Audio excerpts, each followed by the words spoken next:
Welcome to the 10 Acre Woods. My name's Mark and Happy New Year. It is now January 5th, 2020. We made it. 2020. So we were scheduling a live wool processing class this morning, which is going on right now in the house. But unfortunately, there was somebody that was uncomfortable going live. So we ended that, and what we'll do is we'll start that up probably sometime this evening, early this evening, and go through the entire process, focus on your comments, and it'll probably be a better experience anyway. Tara and I did discuss doing that because the first person showed up at like 11:05 when we were supposed to already start the class. But you'll get that experience a little bit later. Now I had scheduled to be doing that, so I figured, well, why don't I come out and make a video and give you an update as to what the plans are moving forward in 2020. So I'm up here with the ponies. There's Levi's bum. Levi! Now, he's busy eating. I believe Esme and... let me just go in here. Esme and Chinook. Oh, yeah. The spring gate startled everybody. Hi, Levi. You're looking good, aren't you? So Esme and Chinook are over here. And what we are planning on doing is taking the other ponies, which is Shadow, Willow, and Meadow, and bringing them up here. Right, bud? Now, we haven't brought Carl up yet. The plans are to bring Carl up into this area as well. But Levi here is starting to bug the donkeys. And he is a little bit of an extrovert. He loves the attention. And these two are kind of introverted. They like their space. They like their quiet time. So we want to give Levi some buddies to play with and see how that goes. So we probably won't do that until springtime, probably another 2 months or so, I would think. I don't know, plans change. But that is the plan, is to move them all up into here.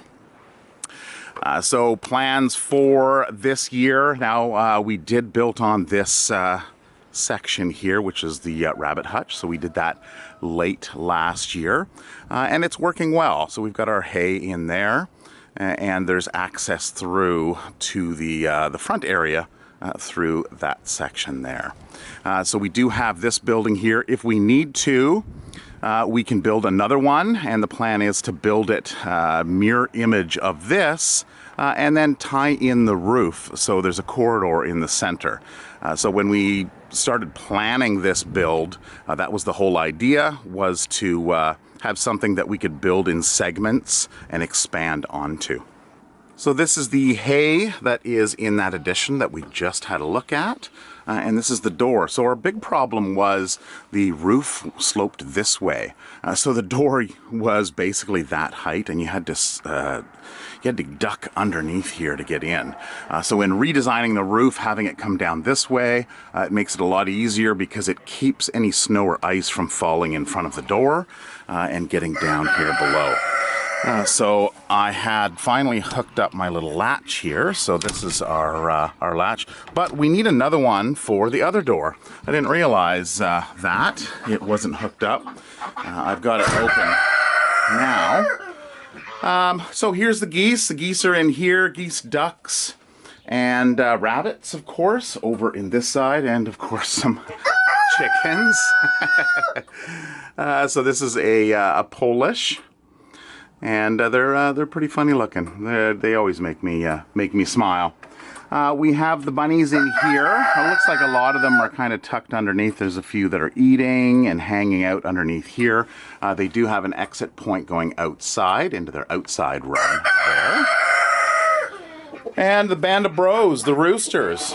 So we get a lot of rooster rescues in because people hatch out eggs, or they get eggs, or they get chicks, and it turns out there's a bunch of roosters. So roosters start fighting. So we put them all together. They do have their little scuffles from time to time, but that's all. That's all that happens. and they're all happy hanging out together. You always get that alpha. So here's the outside area here. And as I mentioned, there is the door coming in from outside. We put this poly up here to keep the wind out, but this is south facing. So when the sun does come out, it actually warms up nicely inside. Oh, we don't see too many rabbits. They must be, I guess they're all tucked in the hay, because I don't see any out here. But they come out here to stretch their legs. Our plans for this year is we cleared that section all last year, and what Tara's idea is she wanted to expand the pen out further and possibly design it in such a way that people can go in and pet the animals. Some of the rabbits are very friendly, some of them not so much, but a lot of the rescues that we do get in are house pets, and those house pets are used to humans. So possibly redesigning that section over there with maybe a lower fence or some kind of double door system, because the big issue that we have is when people go in, or they want to go in and pet the animals, rabbits can get out, doors get left open, and then we have to chase the rabbits. So we want to make it a little bit more friendly in that respect. Okay, I don't see anybody out here. Now, the other day, I posted this on Facebook. Now, I've got cameras around, and here's one of the cameras here that faces the pond. And it faces out in this direction here. So, we looked out the window of the house. It would have been the New Year's Eve, I guess it was. And we saw little Meadow running around. So of course we were all at the window looking out, watching, and then I thought, you know, I'll have to get the camera footage off of that and make a little clip. So what I'll do is here she is right here. You're funny. She's the funniest little thing, and you'll see that in the video. Some of you may have seen it already if you watch our Facebook page, but her and Shadow's her aunt, basically. Willow's her mother, and she's always bonded to Shadow, haven't you? She's just a rambunctious little teenager. So she was born this spring. So you can go back and you can watch that video. I'll put a link up top there and in the description of this video. But in the meantime, check out this video.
So I hope you enjoyed that little clip because I know I did, and I've probably watched it at least a couple dozen times. It was cute because she was trying to get Shadow, she was trying to get her attention. And finally, towards the end of the video, Shadow broke down and said, okay, let's play, let's run and roll around. So that was pretty cute. And speaking of her, here is Shadow here. Auntie Shadow. What do you got on your nose? Did a pigeon poop on your nose, Shadow? So she is, she's really good. Willow is a little more shy. So we have our alpacas in here. Hi, Shanzi. Who's that? Who is that? You know who that is. That's Meadow. And Marley. And Paula, and little Daisy.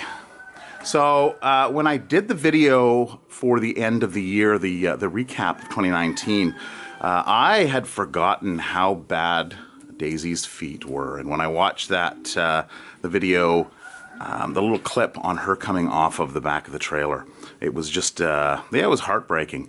But she's doing excellent. We're gonna have to just monitor her. We're going to keep her in the back here and move the other ones up front because she's still in recovery mode, and we want to make sure that she is not running around too much, that she's, you know, it's a little bit more quiet for her just during her recovery process, which hopefully should be complete, I would say, by the end of this year, if not the summertime of this year. Who else do we have in here? We have Bronwyn, Bronwyn's mom. Bronwyn, that was another thing, is when she came in, we thought she was pregnant. But it turns out we called it a ghost or phantom pregnancy. We were watching her side, and there was some movement, but it was breathing, and I think Tara was just hoping that we were going to have these little lambs. We don't breed the lambs. We do breed goats. Because we don't have any problems finding homes for our goats, but there's quite a few sheep out there in need of rescue, so we don't breed them. Hey, Bronwyn. Hi. What do you got on your face? I got Bronwyn. We have Lambert. No, that's Tinker. We have Tinker behind.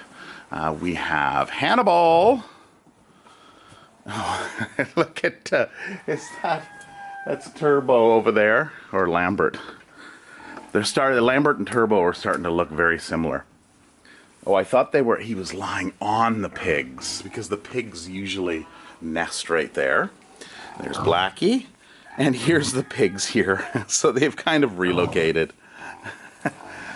What? I'm just filming you guys. Oh, you don't like to be disturbed. It's hibernation time, isn't it? So Carl here will be going up front shortly. We were contemplating on when we were going to do that. We're not sure when Billy is coming back, and we want to make sure that Carl is back up front before Billy does. So we'll either do it during the week or next weekend, but I will film that and show you how it goes. Hopefully it's going to go smooth. Well, it's surprisingly warm here in the barn. Well, it's actually not that cold outside, but I guess with that blizzardy wind conditions we've got, it feels pretty cold. So changes in here. So what we did is we did paint. We made it look a lot nicer and brighter in here for the animals. This area here is our feed. So we've got our feed bins, and we've got bags up here.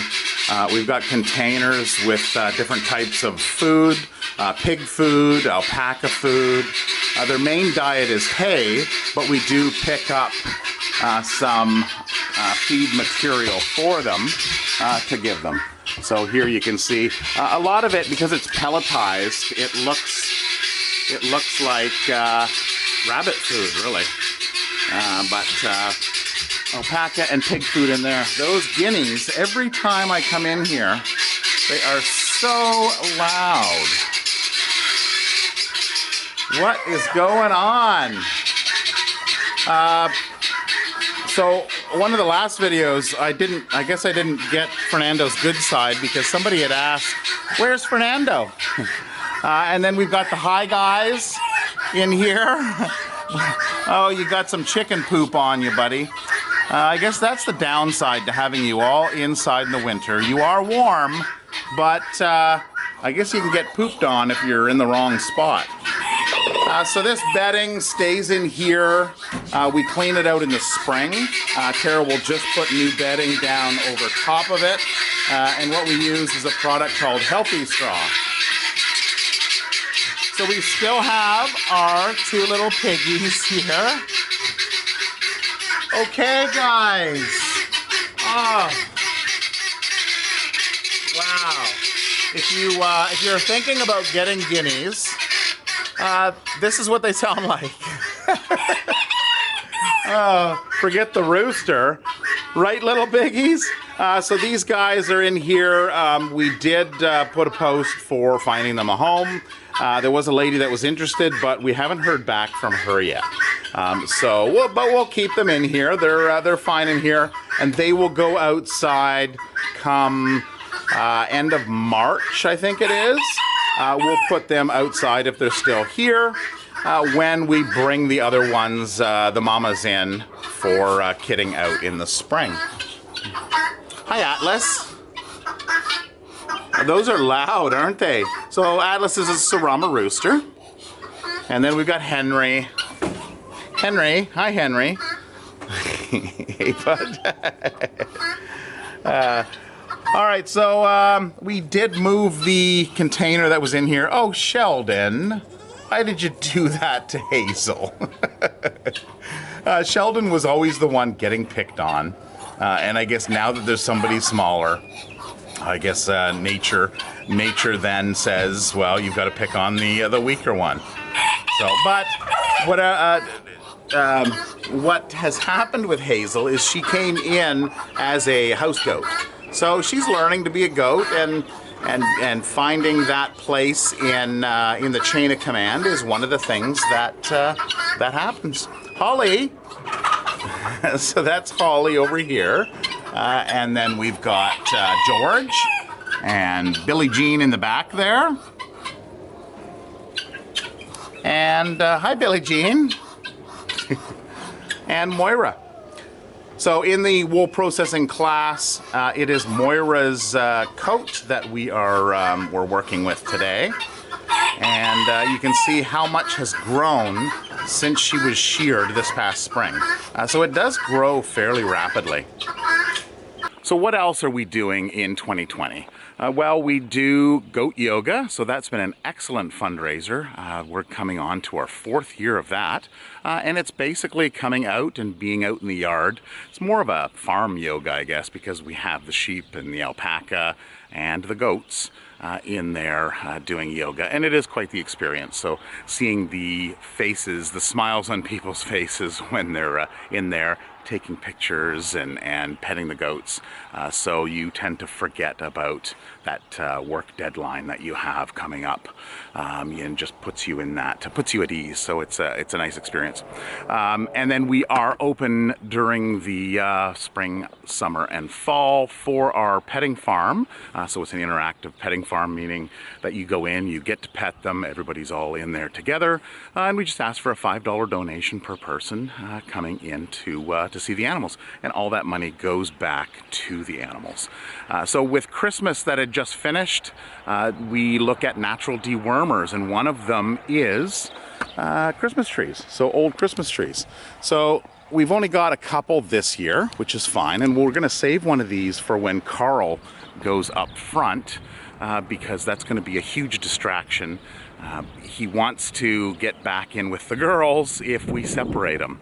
So when we move them over, we're going to bring them out and around this way and into the pen versus taking them directly through the back, just to kind of throw them off a little bit. And then we will put some hay in there, some fresh hay, and we'll throw one of these Christmas trees in, and hopefully that will be enough to distract him, that he will all of a sudden go, wait a minute, I'm back up front again. How did that happen? So that is it for this video. I hope you enjoyed it. I will be posting this, and I will be doing the live stream this evening of our yarn processing class. So that video will likely be posted right after this. So if you missed the live stream class, you can always go back and watch it, and we'll try to answer all of your questions. Until next time, well, have a wonderful year and have a wonderful week, and we'll see you next time. Bye-bye.